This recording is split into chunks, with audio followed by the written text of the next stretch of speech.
This is a recap of UFC Fight Night, Burns versus Morales. As you can see on the right, I had 9 out of 11 winners, 1 perfect pick. There's a quick shot of my correct picks and incorrect picks, but I'm going to go through them one by one, starting with the main event, Michael Morales versus Gilbert Burns. As I said in my prediction video, this result was pretty obvious. I felt like Gilbert Burns is too old at this point, has too many losses in a row, and even the wins that he did have recently are against subpar opponents, and it's just not enough at this stage to fight the way he's been fighting when he's coming up against rising up-and-comers. In this era when every single fighter can actually fight, all these young guys coming up are beasts. You can't just assume because someone's young that they're inexperienced. Even the young ones now it's like they're being bled early and they're coming in fighting like men. In the next fight, we had Myron Santos versus Sadiq Youssef. Now this was one of my incorrect picks. I'm greatly disappointed in Sadiq Youssef. He had a bad game plan or just a lack of skill, I guess. The last opponent, Francis Marshall, gave the blueprint on how to defeat Myron Santos, but I guess Sadiq just lacks the skill or intelligence to just copy and paste. What else is there to say? You just stood there and played the striking game, which is what Santos wanted. And I did see you try to attempt a couple takedowns and failed. I didn't realize your takedown game and was just missing, I guess. I don't know, it's just ridiculous. I thought I overestimated Youssef because when I looked at his record, he had a bunch of UFC fights, and I just assumed that meant he had the experience to know to take this dude down, to have his whole training camp be based on taking the dude down, mixing it up, whatever. Next, we had Nursultan Ruzaboyev versus Dustin Stoltzfus. Well, this was a good fight, and I'll say Dustin is a beast. And although it was very close, and he did look like he was the one who took the most damage, well, he was wearing it on his face. But I did feel like he should have won the fight because he had the most ground control on top of also landing some strikes himself, whereas Nursultan just landed the strikes. But although this is my opinion, I technically still got the pick correct. I thought Ruzaboyev was going to just steamroll through Dustin. But also, in general, I feel like when the Dagestanis are in close fights, that they typically get the nod for some reason. So next fight, Malik Quizol Costa versus Julian Erosa. This was another good fight, and it was close.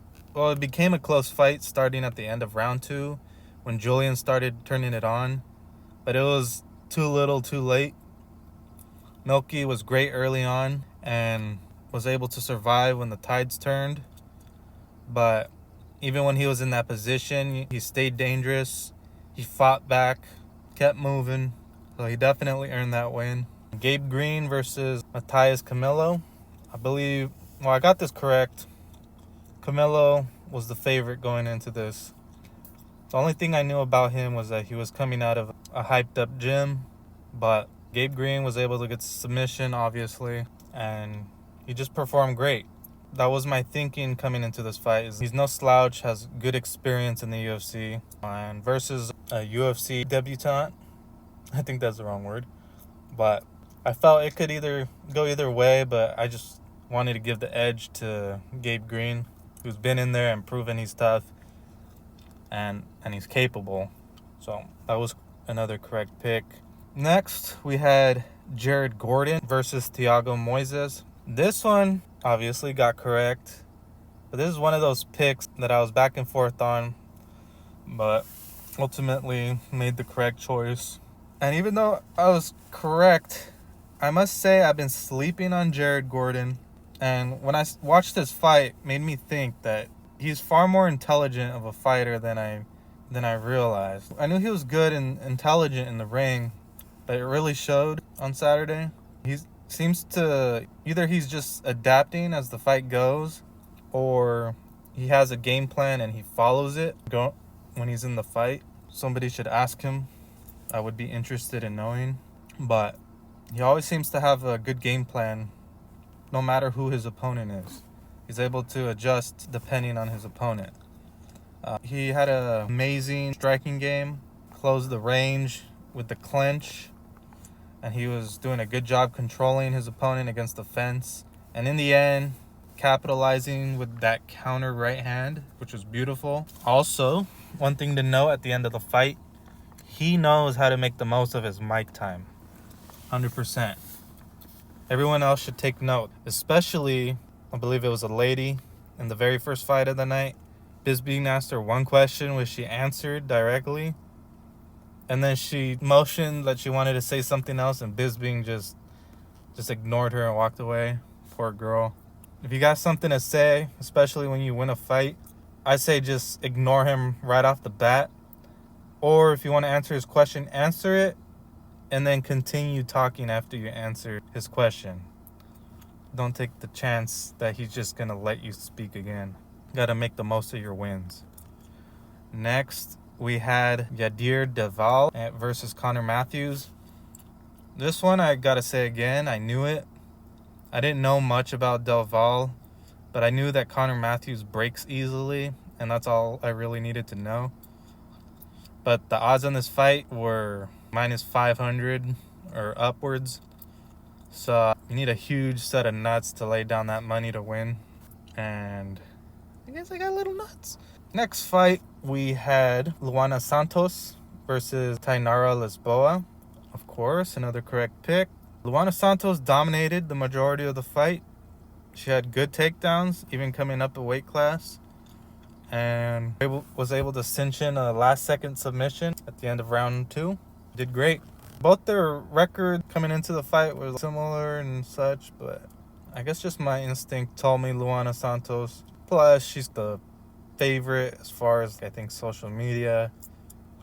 So although it was potentially a pick'em fight, I think it was set up so that she can go in there and win and keep building on her name.